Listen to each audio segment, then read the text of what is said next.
तो हम लोग बात कर रहे हैं कंसंट्रेशन ऑफ बॉक्साइट का। तो फॉर्मूला जानना चाहिए बॉक्साइट का, क्या होता है Al2O3.2H2O। Al2O3.2H2O, इसमें किसी को कोई परेशानी नहीं। जब बॉक्साइट का हम लोग यहाँ पे प्राप्त कर लिए, धरती के अंदर से जब निकला बॉक्साइट, इसमें दो चीज एक्स्ट्रा आ गया था। कौन कौन आ गया था? Ap2O3 भी आ गया था और इसमें सिलिकॉन ऑक्साइड भी आ गया था, SiO2 सिलिकॉन ऑक्साइड। अब दिक्कत वाला बात था, तो इसको हटाने के लिए ही तो हम लोग कंसंट्रेशन कर रहे हैं। इसको हटाने के लिए हम लोग कंसंट्रेशन कर रहे हैं। तो सबसे पहले इसको हीट जब किए तो वाटर वाला हिस्सा गायब, हीट किए तो वाटर वाला हिस्सा हो गया गायब। अब वाटर वाला हिस्सा हटाना ही हमारा मोटिव नहीं था, हमारा मोटिव था Fe2O3 और SiO2 का भी हटाना।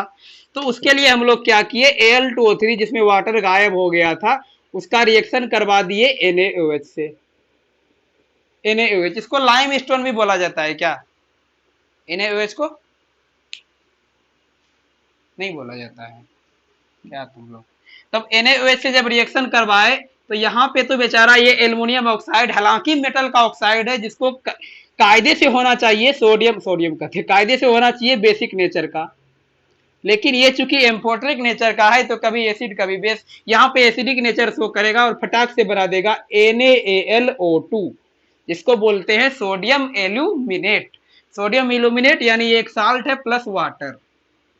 अब किसी किसी को लग रहा होगा, सभी को लगता है कि ये जो इसमें मौजूद था सर Fe2O3 और मौजूद था सर SiO2, उसका क्या हुआ? तो वो भी रिएक्शन करेगा। तो अगर कायदे से देखा जाए तो Fe2O3 रिएक्ट करना चाहिए NaOH के साथ।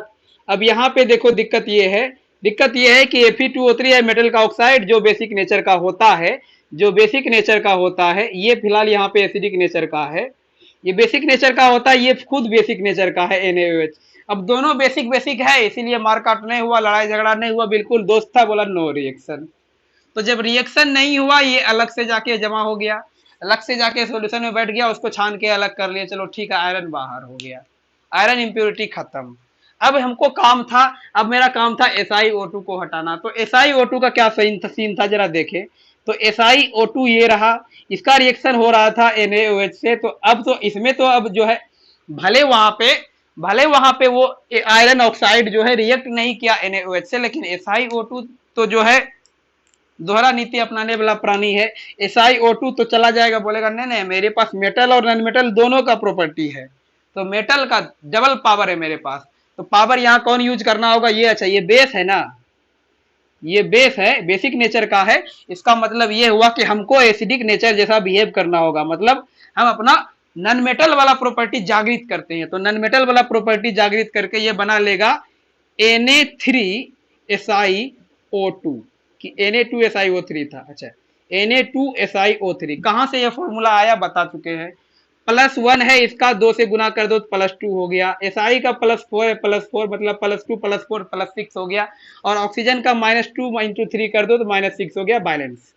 इसी वजह से Na2SiO3 ये हो गया सोडियम, इसको बोलेंगे हम लोग सोडियम सिलिकेट। सोडियम सिलिकेट बोलते हैं इसको, जरा लिख लीजिएगा, सोडियम सिलिकेट। ये सोडियम सिलिकेट हो गया, वाटर बाहर। तो यहां से सोडियम सिलिकेट भी, सिलिकॉन ऑक्साइड का भी कहानी खत्म हो गया। अब बचा कौन? बचा हमारे पास ये जो खेला हो गया था इसके साथ। हमको तो चाहिए एल्युमिनियम बाहर करना, लेकिन इसके साथ आ गया था सोडियम, एल्युमिनियम के साथ आ गया था सोडियम। अब उसका क्या करें? तो उसके लिए हम लोग क्या किए थे, इसका रिएक्शन करवा दिए थे वाटर के साथ। इसका रिएक्शन किसका? सोडियम एल्यूमिनेट का रिएक्शन करवा दिए थे हम लोग वाटर के साथ। जब वाटर के साथ इसका हाइड्रोलिसिस करवाए थे तो पता चला था कि ये जो ये जो एल्युमिनियम है हाइड्रोक्साइड बना लिया अपना, प्लस ये सोडियम भी अपना हाइड्रोक्साइड बना लिया, सोडियम भी अपना हाइड्रोक्साइड बना लिया। अब जब क्या लिख दिए NaOH, सोडियम भी अपना हाइड्रोक्साइड बना लिया, तो सोडियम तो साइड हो गया। अब जो है एल्युमिनियम का हाइड्रोक्साइड आ गया, अब वहां से हाइड्रोजन कैसे हटाएं? तो सिंपल सा बात है, एल्युमिनियम का हाइड्रोक्साइड है या ना, यहाँ एल्युमिनियम का हाइड्रोक्साइड है, तो इसमें क्या करेंगे? अब वाटर है ना एक तरीके से, OH में 3 है तो ये वाटर का ही मोलिक्यूल है इसमें, तो इसको गर्म कर दिए। जैसे ही गर्म किए तो एल्युमिनियम का ऑक्साइड जो है, एल्युमिनियम का ऑक्साइड जो है बन गया Al2O3, और यहाँ से जो है इधर वाटर जो है वेपोराइज होके सूख गया, वाटर खत्म उसका। जब तो ऑक्सीडेशन हो गया, इसका मतलब ऑक्सीजन Al2O3 मिल गया हमारे पास, Al2O3 मिल गया, हाइड्रोजन गैस वगैरह उड़ गया, वो सब छोड़ो उसको। तो ठीक है, पानी सूख गया, गर्म किए तो पानी सूख गया, बात खत्म, वेपराइज होके वाटर चला गया। अब Al2O3 को फिर से क्या करवा देते हैं, रिक्रिस्टलाइजेशन। रिक्रिस्टलाइजेशन क्या होता है, इसका फिर से वाटर के साथ रिएक्शन करवा के इसको वाटर यहाँ पे ऐड कर देते हैं, Al2O3.2H2O, जो कि बॉक्साइट है। और ये बॉक्साइट इस बार कैसा है, प्योर। उस बार क्या था, उस बार क्या था, उसमें आयरन का मटेरियल मिला हुआ था, और उसमें आयरन के साथ साथ तुम्हारा सिलिकॉन का भी मटेरियल था। अब की बार ये प्योरेस्ट फॉर्म ऑफ बॉक्साइट है।